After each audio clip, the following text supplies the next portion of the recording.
Hola chicos! Welcome to my channel. My name is Aldrin. This will be the first video that I will be teaching you guys on how to improve your Spanish. In this video, there will be two parts. The first part will be the discussion part, and then the second part will be the activity part. In this video, I will be teaching you nouns in Spanish. You know that majority of the people who is watching the video right now already knows what is noun. So let us review our English 101.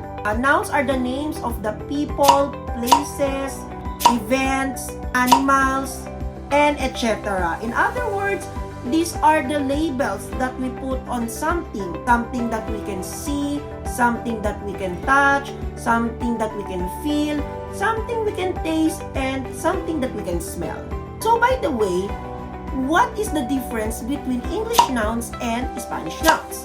So in English nouns are not gendered. Like in Spanish, every nouns are gendered. Meaning to say that a certain noun is either masculine or feminine. I know that it's pretty weird for an English speaker to consider a table as feminine or a chair to be masculine or something like that. What is being referred here in Spanish language is its grammatical sense. We don't necessarily say that the table is feminine because it's female or shoes is male. It's not like that. It's not because they have lives or they have soul. It's just because of its grammar, which we will be learning today. You're going to ask me why nouns in Spanish are gendered? Well, there is no concrete explanation on why is it gendered. The only thing that I have found out is that the Spanish language adopted a lot of features of the Latin language. How do we distinguish whether a noun is masculine or feminine? Let's find out. So let us proceed first with masculine. We say that if the noun ends with letter O, it is masculine. For example, perro, gato, queso, caballo, zapato, cartero. ¿Cómo se dice hand in Spanish? So, mano, right? Is the word mano masculine or feminine? It is feminine. In general rule, there will be always exemption. So one of the exemption is that mano, which ends with letter O, is feminine. Another rule, noun being masculine is if the noun ends with ambre o ambre and age o ahe. We have the following examples: alambre, calambre, equipaje, paisaje, pasaje, personaje. This is also masculine if the noun ends with OR and accented A and N. Example, we have amor, calor, sudor, diban, volcan. Another rule to distinguish if the noun is masculine is if it ends with AMA, OMA, EMA, and accented I and A. Okay, examples, we have idioma, problema, tema, iya, tranvia, fantasma, aroma. The days of the week is masculine in nature. So, what are those? El lunes, el martes, el miércoles, el jueves, el viernes, el sábado, and el domingo. Another one is compound nouns. These are the noun forms by combining verb plus nouns. So they end with S, but they are singular in nature. So for example, we have abre latas. So from the word abrir and lata, we have parabrisa, from the word parar, and then brisas. We have lavaplatos, from the word lavar, then platos. We have paraguas, parar, and then aguas. We have sacacorchos. So sacar and then corchos. And then we have salvavida, salvar, and then vida. Name of the colors are masculine. For example, azul, marron, amarillo, rosado, verde, blanco, negro, naranja. So let us proceed with the feminine. In general rule is that if the noun ends with letter A, it is feminine. Example, casa, cocina, piscina, opisina, gitara. Oh, this one, mapa. Is it masculine or feminine? So it is masculine. If the noun ends with C-I-O-N, accent O, and S-I-O-N, accent O, it is feminine. Example, kansyon, direksyon, divisyon, estasyon, exposición, inyeksyon, misyon, and pasyon. If the noun ends with TAD o dad and TAD, tad, it is feminine. Example, claridad, habilidad, ciudad, dignidad, voluntad, libertad. Words ending with IE, ye, eza, EA, IA, IS, sis, itis, ITIS. So those are feminine. Example, we have crisis, dosis, especie, riqueza, serie, tesis, and tristeza. If the noun ends with TUD and umbre, they are feminine. Examples are costumbre, cumbre, exactitude, volitude, and virtud. So let us proceed with the other rules on how we determine if the noun is feminine or masculine. If the noun ends with letter E or other consonant nouns, they are either masculine or feminine. So for this one, there's no specific explanation. You just have to memorize this one. You just have to be familiarized. Examples of nouns that ends with letter E and other consonant nouns that are masculine are the following: antipas, sine, examen, mes, nombre. Let's proceed with nouns that end with E and other consonants that are feminine. We have clase, cruz, miel, piel, mente, parte, leche.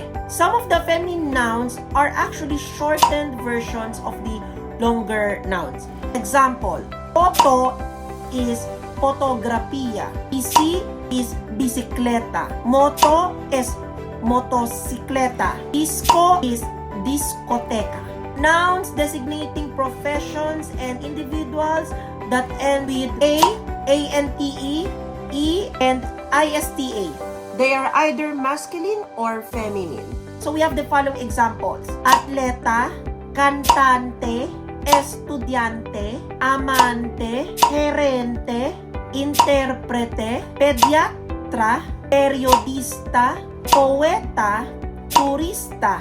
Nouns designating profession, individuals, or animals that ends with ES, N, ON, and OR are masculine. Example, campeón, director, leon, profesor, Frances. If you want it to be feminine, you just have to add A at the end of the noun. Examples are campeón, if it's female, will become campeona, director, directora, leon, leona, profesor, profesora, Frances, francesa. Other nouns referring to a person or animal having a different ending for the masculine or feminine. Examples: muchacho is masculine, muchacha is feminine. Niño, niña. Hijo, hija. Perro, pera. Gato, gata. If you notice that noun designating person or animals ending with letter O are masculine. So you just have to change it with letter A if you want it to be feminine. Some nouns referring to a person or animal have different forms in its masculine form or feminine form. Examples: we have actor, it will be actress if it's feminine. Other examples: caballo, yegua, conde, condesa, madre, padre, hombre, mujer, héroe, heroína. Some nouns changes its gender when you change the article of the noun. So these are the examples of those nouns that change its gender when you change the article. Examples are el capital, masculine is the capital or the money that you put on the business. But if you put la capital, it will be the capital city. Other nouns that have the same rules are el cometa, comet. La cometa, it is a kite. El corte, cut. La corte is the court. We have el cura, the priest. La cura is the cure. El editorial, newspaper editorial. La editorial, publishing house. El papa is the pope. La papa is potato. Due to the changes in the world's history, there are professions are exclusively for men which are now being also held by women. Sample of the word ministro. If it's a female minister, it will be ministra. Same goes with president. If it's masculine, it's presidente. If it's feminine, it's presidenta. Another example is medico, the word medico or medic in English. So, if it's feminine, it's medica. Okay, that's it for our discussion. I hope that you learned something in this discussion. So, let us proceed now with the activity. This activity, I will be speaking in Spanish so that you'll be able to practice and improve your Spanish. Empecemos. En esta actividad voy a hablar en español para que mejoréis y practicéis vuestro español. En esta actividad lo que vais a hacer es para identificar la pregunta que esto refiriéndose la foto. Entonces vais a identificar si la foto o el sustantivo es masculino y femenino. Empecemos. ¿Qué es esto? En español se dice manzana. ¿Cuál es el género? ¿Masculino o femenino? Femenino. ¿Qué es esto? Zapato. ¿Masculino o femenino? Masculino. ¿Qué es esto? Libro. ¿Masculino o femenino? Masculino. ¿Qué es esto? Para la clarificación, estoy refiriéndome a la fruta. ¿Ok? ¿Femenino o masculino? Naranja. ¿Qué es esto? Femenino. ¿Qué es esto? Casa. ¿Masculino o femenino? Femenino. ¿Qué es esto? Estudiante. ¿Masculino o femenino? ¿Masculino o femenino? ¿Qué es esto? Mapa. ¿Masculino o femenino? Masculino. ¿Qué es esto? Leche. ¿Masculino o femenino? Femenino. ¿Qué es esto? Madre. ¿Masculino o femenino? Femenino. ¿Qué es esto? Padre. ¿Masculino o femenino? Masculino. Okay, that's it for today's video. I hope that you learned something in this video. So if you learned something today in this video, or if you want any request or any strategy that can help you to improve your Spanish, you can leave comment here in the comment box. You can also share this video, like this video, and of course don't forget to subscribe to this channel and also follow our social media accounts. Once again, my name is Aldrin. Muchas gracias y que tengas un buen día.